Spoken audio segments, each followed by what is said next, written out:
is up, everybody? Welcome to Birds of the Round Table. Today, we're breaking down Eagles versus Commanders. Finally, a Sunday 1 o'clock game. As someone who's old, I cannot be more ecstatic. Joining us, as always, he is David at PHL Eagle News. What's going on, man? Nothing much, man. You got to love this time of year. First Phillies Game 7 in the history of the franchise.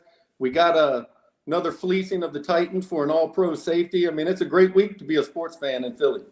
We got a lot to talk about tonight for sure. Also joining us, my man Ryan Reese of Philly Sports Alliance. Give him a follow on Twitter at Philly Sports PSA. What's good, Ryan? Not much, man. Just riding that high from the Dolphins win, flowing right into this Commanders game, and ready to take a commanding lead in the division.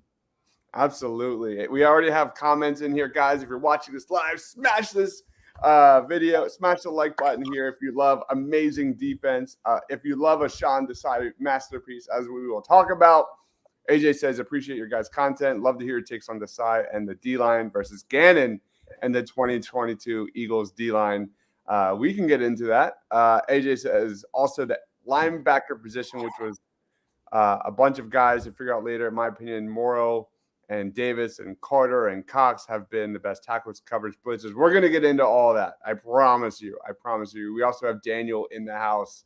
What's going on, Daniel? Thanks for joining. Before we get into Eagles versus Commanders, let's do our top takeaways against the Miami Dolphins. Throw it to you, Ryan. Floor is yours. Listen, the defense here has to be the main story.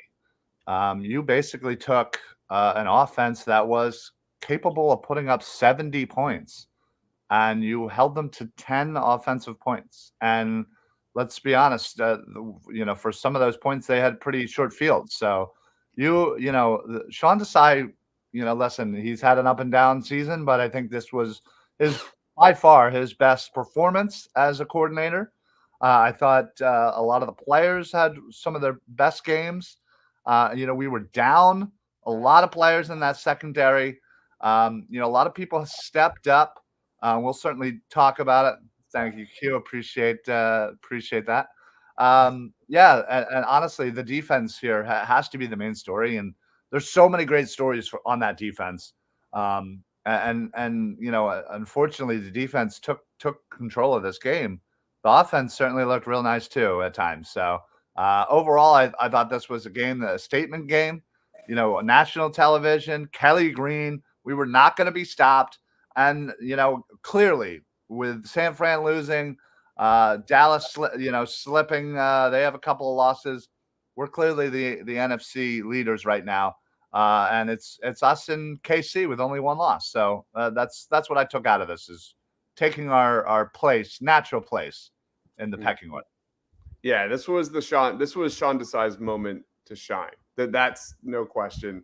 What we saw from the run defense, from Darius Slay getting the Eagles' first turnover in, several weeks. We'll get to that, David. We'll get to that. And, yeah, I see you two just absolutely crush that, and I'm so mad. We'll get into our player predictions in just a tad. But those two guys, you're ridiculous. But the way Jordan Davis and Jalen Carter just outmuscled the Miami offensive line, the way Josh Sweat and Hassan Reddick just continuously caused havoc for Tua. They were just in the backfield causing problems. It was amazing, man. I'll throw it to you, David. What was your take? Yeah, to echo what you were saying about the line. Also, Nolan Smith gets 4 snaps and he gets a sack. Your boy. For a loss, be hit. It was insane. You were the first person. As soon as Nolan Smith got that, I was like, David! Yeah, my throat started hurting worse. I was screaming, and I wish I was with you guys at the game, man. It was terrible, but yeah, that was just an awesome moment for him. And I put out earlier, I love to see Fletcher Cox and Brandon Graham both went up to him, the first 2 guys, man, and that just shows you the leadership. And I don't know what was said. You couldn't see it, but you could see they were talking something. It's just so cool to see the passing of the torch there from Graham to hopefully Nolan, having a similar career. And to what y'all guys said about the defense, on the offensive side, I'd just say time of possession, man, they are just beating the hell out of people. And they're controlling the clock with the 8.5-minute advantage over the whole season. And again, they were at 37 minutes almost to 23 minutes in this game. And there isn't any team that's going to be able to compete with them unless they can beat them on the lines, because if they impose their will like that, nobody can hang. They have less possessions, less opportunities, and the Eagles are just breaking your spirit. And by the fourth quarter, you're damn near giving up. Yeah, that's the way the Eagles have been able to sustain drives, man. They're going to break some records. I kind of touched on that during the Kelly Green Hour. Also, A.J. Brown. A.J. Brown deserves a nod. My God. For being just ridiculously dominant again and again and again. This guy's on pace to shatter his 2022 record. I think LJ said 1,900 yards he's on pace for. Just crazy. The last few weeks, man, it's just crazy.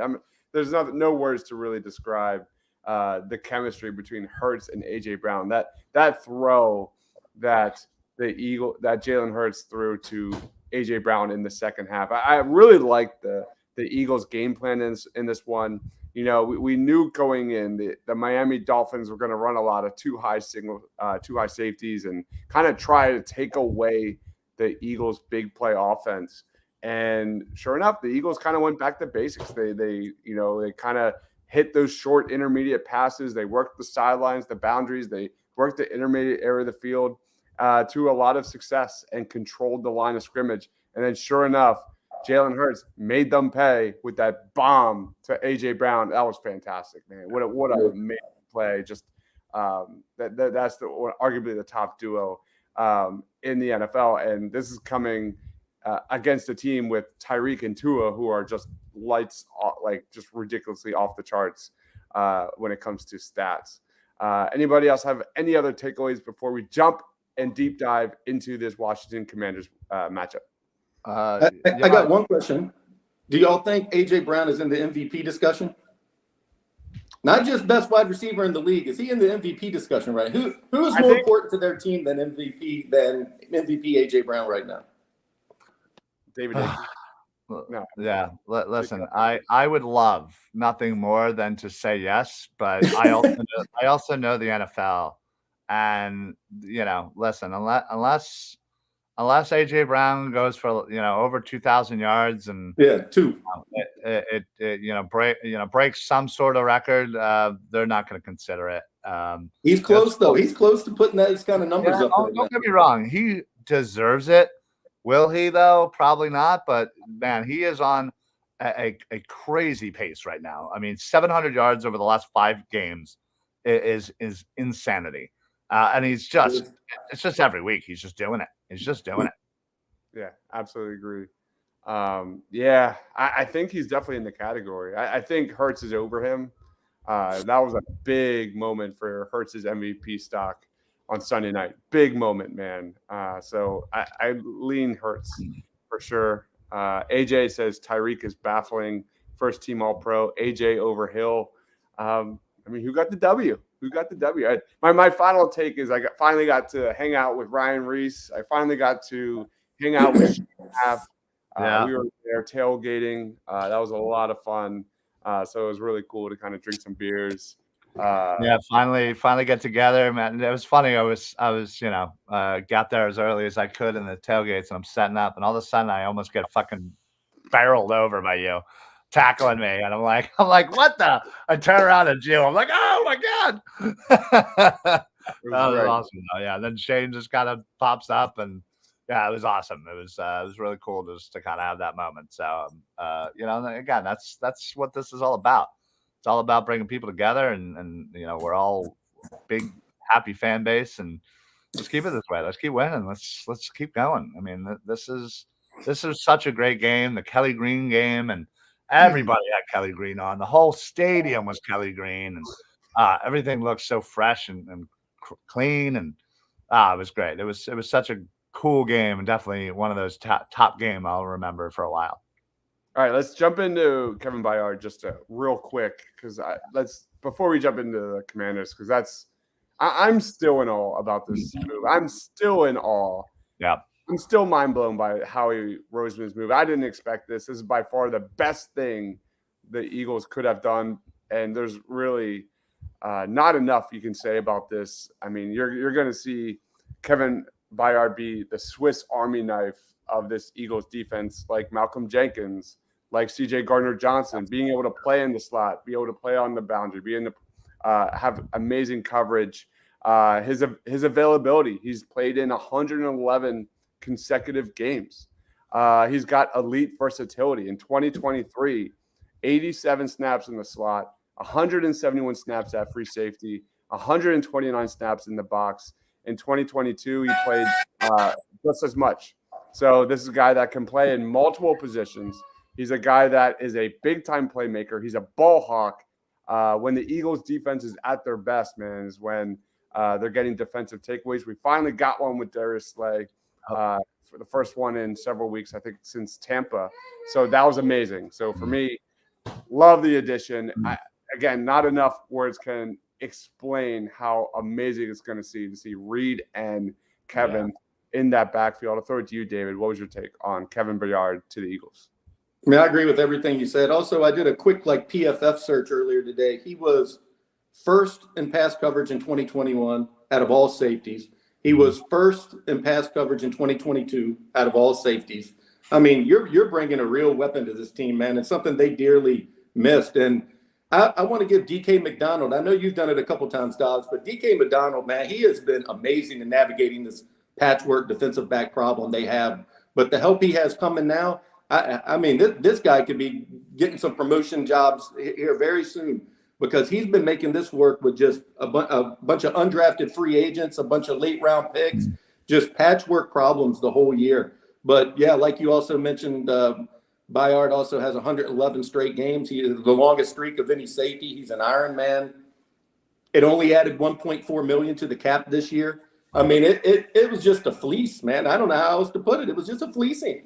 Howie's executive of the year again. I mean, it's just wild. I don't understand why the Titans even answer the goddamn phone. I don't. He is going to get another Titans GM fired. Plain and simple. I mean, a fifth, a sixth, and Edmonds. Like, listen, Edmonds. Great to have you for a couple of games, but we'll gladly take Byard. I mean, him and a healthy Reed Blankenship to go along with Slay, to go along with Bradbury, to go along with the development of some of these younger, corners. I mean, Rick's had a great game. Play more in the slot. Yeah, exactly. So that's the beauty of the fact that we've been able to do this, the patchwork with the injuries and getting, these undrafted rookies, these rookie players, precious time on the field. It's going to show dividends down the line. And when we're all healthy, having these guys have that experience when they need to throw them in down later in the season, it's going to be huge. We're going to have such a great defensive backfield now that Byard kind of solidifies the last piece of that puzzle, because we were uncertain about this other safety position. I mean, Edmonds got some time in there. Sidney Brown, when he was healthy, they threw him in a little bit. They still were kind of, holding him back a little bit. I mean, we didn't really have anybody. So now that we have somebody, it really just makes everything else kind of fall in the line. And the fact that we've been able to do this so far with a bunch of undrafted rookie free agents and, people that should be on practice squads is amazing. So hats off to Howie. Loaded, man. And who's ever had two starting safeties from Middle Tennessee before in their lineup ever? In the history of football. Right. AJ says, here's a stat for you. Tua was pressured 11 times. Hurts pressured 16. Both took 3 sacks. However, Tua was 3 of 11 for 36 yards. Hurts was 11 of 16 for 134 yards, plus Hurts' runs, who continuously looks good there. Some more fun stats, AJ. I got some for you. Here's some of my favorites. They sacked Tua on 8.6% of his dropbacks. The Miami Dolphins were averaging 4.6% this season. The Dolphins had an explosive play rate of 5.6% on Tua's dropbacks against the Eagles. He was averaging 11%. And they held the Dolphins to just 52 yards after the catch Dolphins receivers only averaged 2.3 average yards after the catch. That's the lowest figure in the entire week 7 of anybody. And that's just kind of goes into Sean Desai and how fundamental and disciplined this Eagles defense was. They were great at tackling. They were great at keeping everything in front of them. They really just knocked it out of the park in so many respects in every single layer. It was just, again, a masterpiece. So that's my take. And I agree, Kathleen. Defense pressured Tua, did a great job. We're going to get more into that against the Commanders. Are we good to go into the Commanders? Let's do it. Let's do it. Let's do it. All right. We are going to now talk about our top matchups to watch against the Washington Commanders. As soon as I find out where this video is. You know what? I can't find. Oh, there it is. Here we go.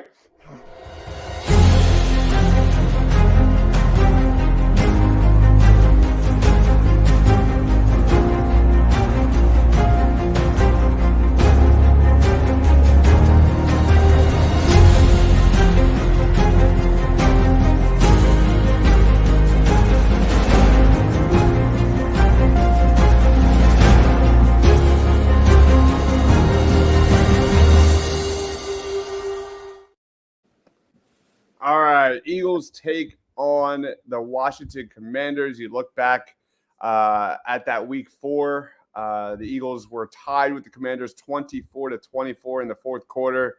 Jalen Hurts led a 6-play drive that gave them the lead. And then that culminated into a Jake Elliott 54-yard field goal with 3 minutes left in overtime. That was the difference. On offense, you kind of saw Jalen Hurts settle down, especially in that second half. It was a pretty good game by Brian Johnson and Jalen Hurts and company. On defense is where the questions really lie in that game. It was one game. That was the one game I thought that Sam Howell would just get absolutely crushed, and Howell just continuously beat the Eagles with his legs, with his arm, outside of the pocket, avoiding pressure. I'll throw it to you, Ryan.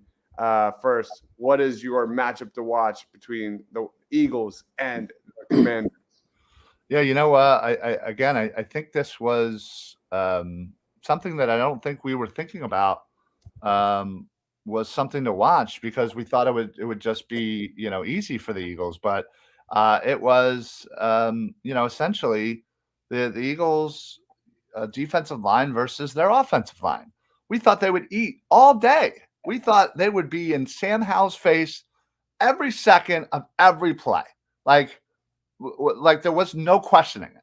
But what happened?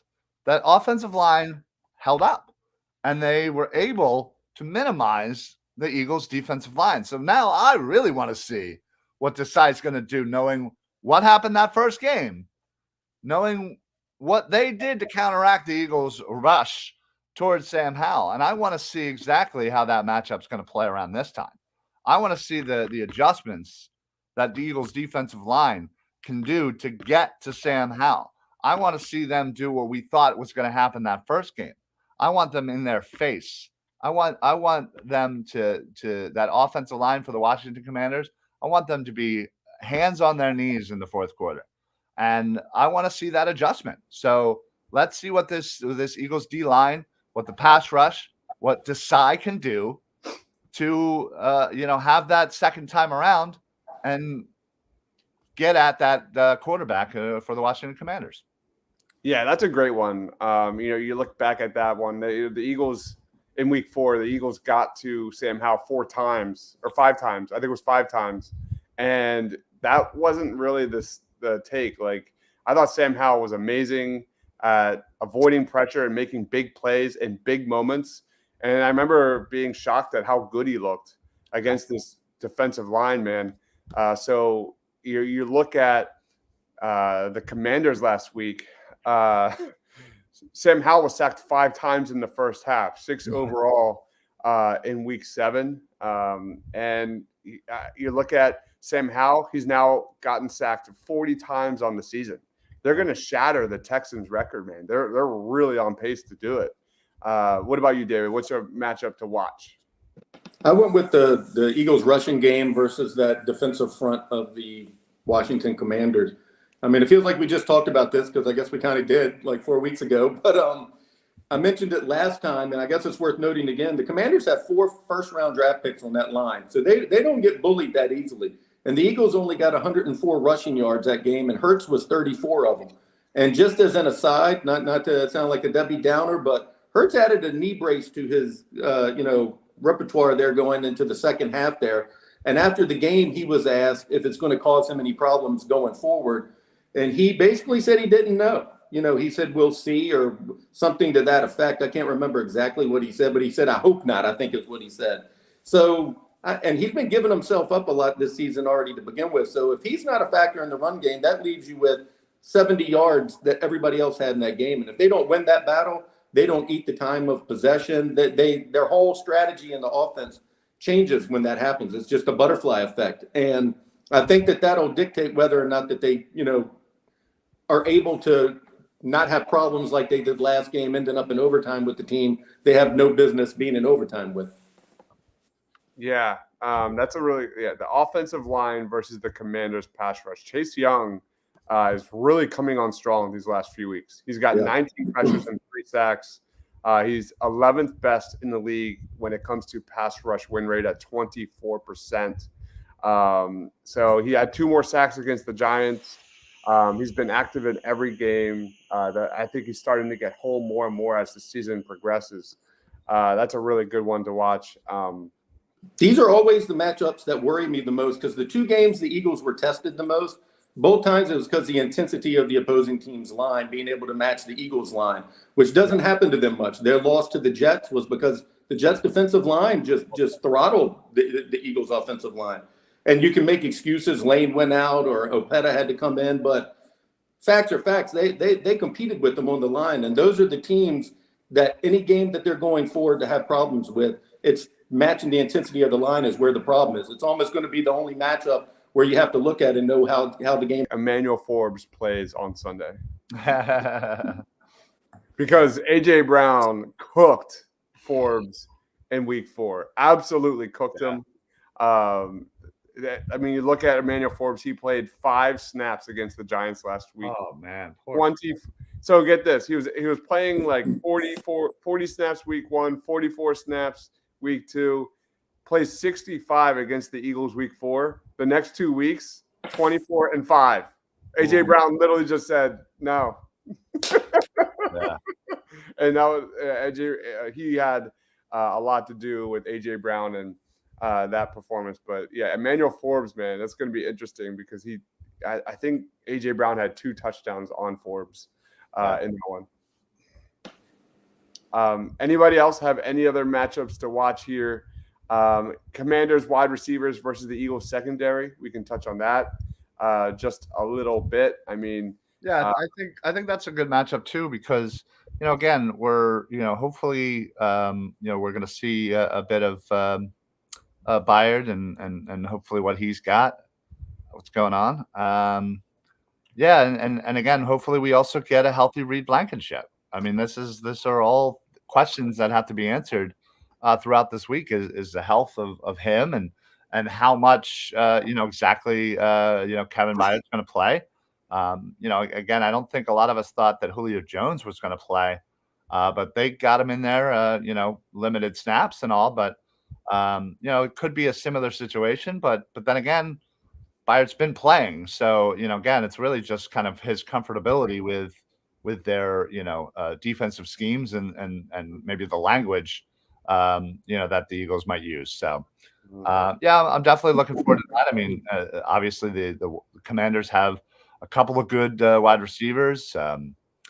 Scary Terry, Dotson, Samuel, Logan Thomas, even tight end, is certainly somebody that is somebody to be feared because Eagles and tight ends, man, sometimes they don't mix up so well. So I definitely am going to be looking at that matchup for sure. Terry McLaurin has at least 9 targets during the 3 of the last 4 weeks, but he has not gotten into the end zone since week 2. And just one important note when it comes to Eagles versus Commanders, and look at this. This is At home this season, the Commanders average a league worst 3.3 giveaways per game. In the Commanders' 3 home games this season, they have 6 interceptions. 6 interceptions. Dang. So could this be the week that the Eagles really get into plus when it comes to takeaways? Again, we finally saw D-Slade, get a big turnover there. Huge turnover. In the second half of the Miami game with Bayard and Reed back and all these pieces of the puzzle finally coming together in Sean Desai's defense. Definitely something to watch. AJ says 100% Chase Young versus Jordan Mailata. That's the biggest mismatch in week 4. Young is looking like the player he was meant to be. Absolutely. Some comments real quick. Turnovers is what kills us. Need to stop the turnovers. Absolutely. NFL Reality Check says AJ Brown's the MVP after 6 weeks. Just saying he's only 100 yards less than Hill in yards receiving and has 5 straight 125 receiving yards per game. He's been sensational. So you can't. Watkins and Sidney Brown are out for the Washington. No. Oh no. No. What are we gonna do?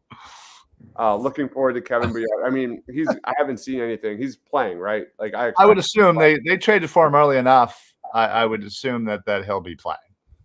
He may be on kind of a snap count, maybe, but also they did trade away Edmonds, so it's not like they have extra pieces. And if Reed certainly isn't playing, I would assume Bayard would be playing the whole game like normal. And man, what a homecoming! Guys from Philly gets to play the Washington Commanders, a rival. Wouldn't that be great to get an interception this first week? I mean, what a welcoming back to the Philadelphia Eagles, to Philadelphia. Yeah, absolutely. All right. Anybody else have any other matchups to watch? Well, I guess not. All right. Let's get into our Eagles predictions of the week.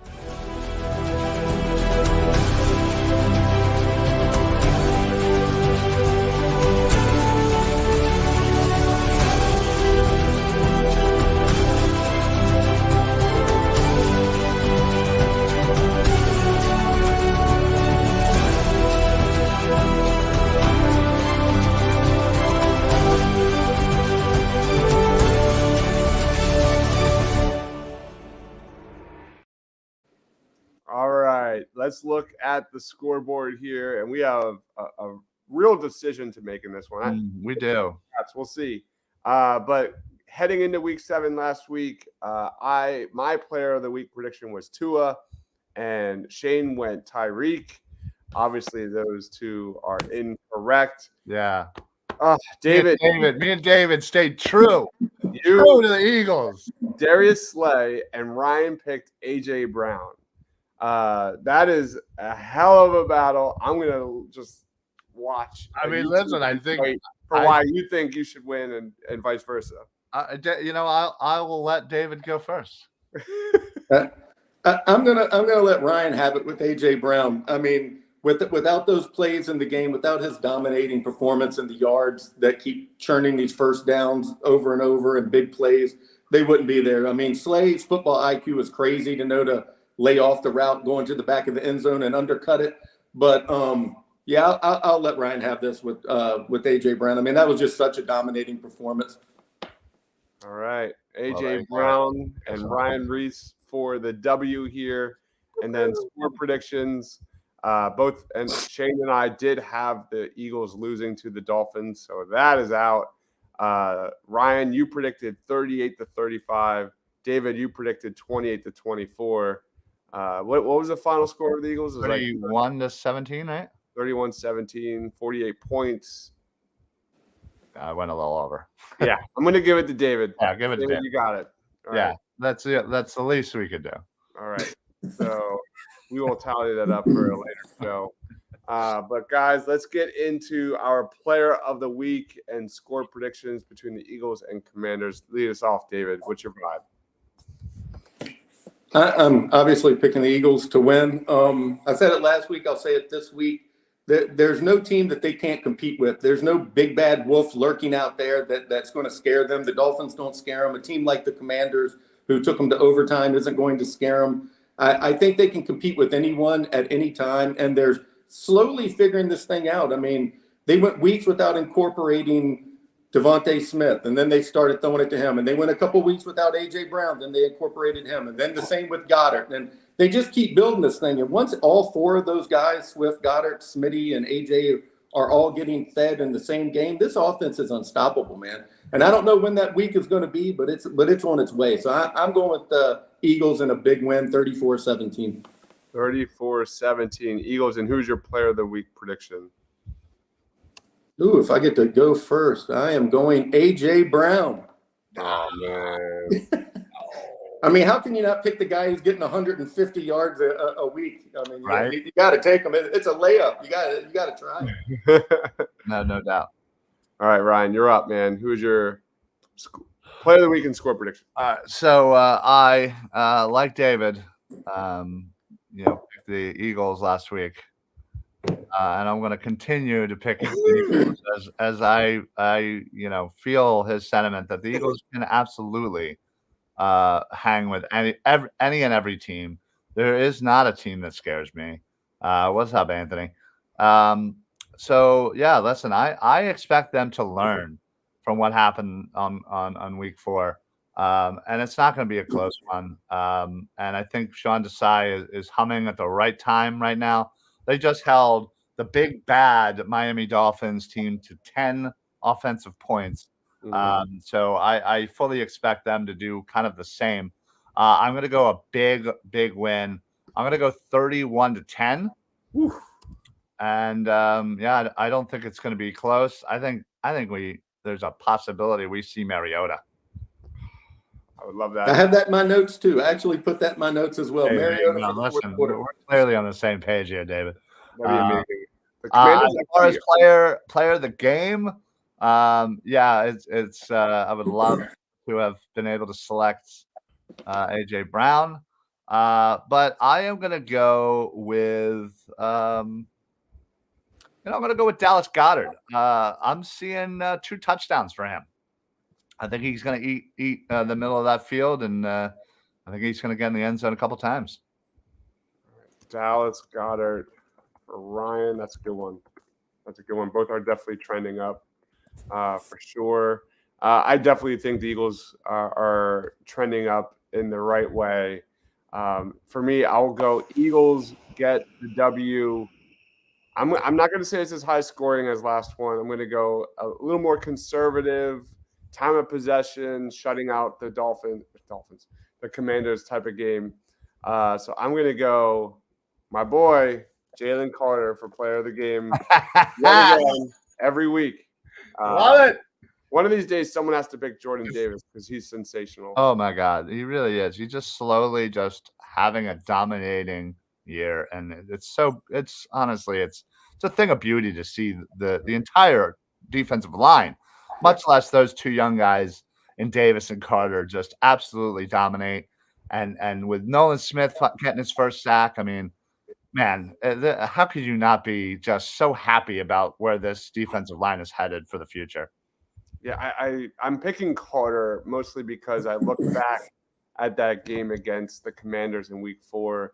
The Commanders had a sneaky good run game. And, that was a game that they didn't put up a ton of yards, but they were efficient. And they seemed to do a really good job just to keep the Eagles off balance. And they were extremely efficient on 3rd down. I think they were 2 for 2 on 4th down.